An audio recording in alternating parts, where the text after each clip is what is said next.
My name is Ahmed Shaib. I'm the Member of Parliament for the good people of Wejagbawe and the second Minority Whip. My father is just a very strict one. Growing up, he was one of the persons that would let you understand that education is key. And I remember I didn't do too well in my exam one of the days, and I was very excited coming back home because I thought I had done extremely good. And he gave me some hefty slap. I remember that very well. It's still there.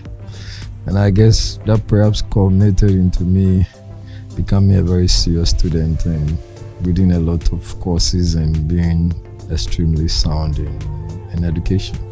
So I believe that, yes, he may not have had so much of education, but he felt the need to get me to understand that, well, I can be better than him. And I'm sure education-wise, that got me there. I think that I see almost every responsible man as a father figure.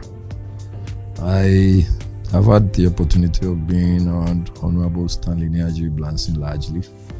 He trained me. In fact, a lot of people actually believe that I'm his son because he gave me a lot of tuition. I mean, both home and professional, because education-wise, he was there too. I worked with him in my earlier ages too. So there were instances that I could write a whole long thesis and he would virtually cancel almost everything. Sometimes I got very upset, but that got me that got me more trained. And when you come to my constituency too, I see a lot of very responsible men. I call them fathers. There is one, Mr. Amankwa, he's the owner of Crown and Glory. I see him as a father figure. I remember, yes, Mr. Kofi Dankwa would say, whilst I was an aide to the mayor then at AMA, was very helpful. Mr. Jovu, this is a very good question. It gives me all these memories, Mr. Jovu, Mr. BM Laye, and a host of men who have been there, Mr. Dami. There are friends who are actually friends, but they're also fathers, because the way they keep their homes and take care of their children gives you some inspiration or motivation to feel like, listen, I need to be like this person. Yeah, so we have a few of them, but largely my uncle who is no more, Nia Helen, was also one of the persons that gave me a lot of training. At a point in time when my mom and dad started having issues, I was largely with my uncle, and he gave me a lot of training. I mean, that was the first time I became a mate, a trotro mate from Circle to Insawam, and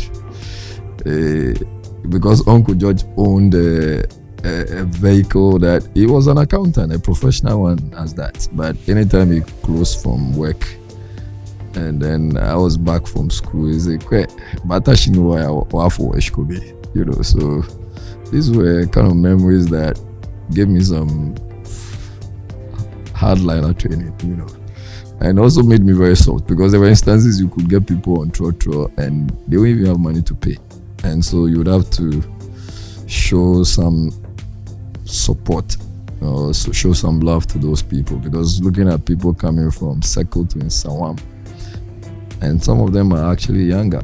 They may have come to school, or they came to school just to study, but they would not have money to go back. Yeah, I think these days life is quite nice for people. I used to sell ice cream, and the cocoa, the one they miss and tied it in the plastic. Yeah. And all of that were trade.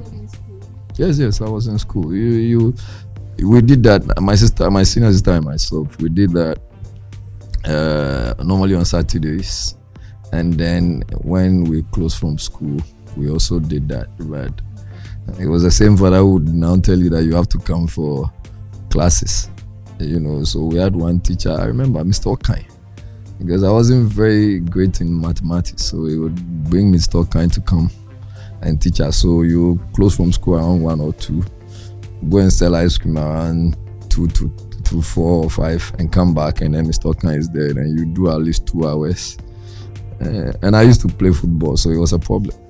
And so when you sometimes have to run away from everybody and go and play football, then my father will be waiting for you. My father was more interested in football, so he didn't punish me like my grandmother. Yes, I think all of these trainings have brought us this far. I think I'm the number one hero for my kids. They've always seen, and it's not for me to say, I'm not to be talking for myself, but my kids are quite eloquent, so you can talk to them. I can arrange for you to talk to them. Maybe that's what I have to do, and then I'll get the right feedback. But I know that even if I'm not within the jurisdiction, they are not very excited, because first of all, they want me to take them to school and pick them back from school. Now my duties in parliament don't really allow me to do a lot of that. But anytime I'm available, like this morning, I took them to school. And Daddy, are you coming to get us back? Well, obviously, I've been stuck in parliament.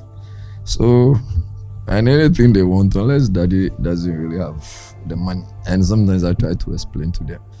I make them understand that when we were going to school, we don't have 3 shoes. We had only one. My sister had one, I had one. And my little brother then also had one. And then my younger sister. So all we did was to make sure we did what we call the POD. You know what it is? It's polish on death.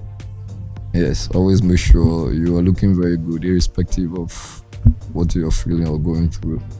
Yes, but my kids, I'm sure I'm their number one hero. You can bet your last money on that. To all fathers, I mean, since I'm in parliament, let me start with the right honorable speaker. I think that I'll take this opportunity to wish him a happy Father's Day. I will take the opportunity to also wish all leaders who are men, so both majority and minority, especially my minority leader, my very respected minority leader, Chief Whip and Deputy Chief Whip Habib, wishing them all Father's Day. My caucus, all the men in the caucus, a happy Father's Day, and the very good people of Wejagba, happy Father's Day. I wish Uncle Stanley, Mr. Dami, Mr. Mankwa,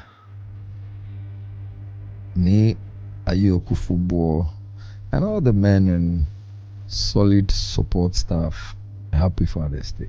I think that it should remain great, and we thank them for all their support to their children and their wives. See, we are sure that the women are going to buy us boxer shorts, but we know that our children are gonna buy us beautiful homes and give us peace of mind. And when their mothers are not there, they'll be there for us. I wish all the men a happy Father's Day. The good people of Wejagbawe, the men in Wejagbawe, happy Father's Day.